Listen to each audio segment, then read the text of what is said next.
La pulpă, în schimb, faptul că spațiul este foarte mic, foarte închis, orice presiune produce o excitare a acelor nervi din care este compusă pulpa extremă.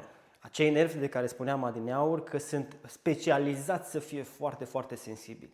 Adică ei au un nivel de percepție foarte, foarte fin. Adică dacă puteți încerca ca să vedeți cât de fin este, dacă aveți dinții încă naturali și încă vitali, cu cât sunteți și mai tânăr, acest lucru este mai evident.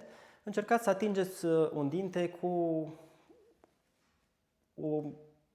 un stimul așa de mic, de exemplu cu o scobitoare, încât dintele nici măcar nu se înfundă în alveolă, dar totuși dintele o să simtă. Și câteodată așa de sensibil e încât el simte și proximitatea.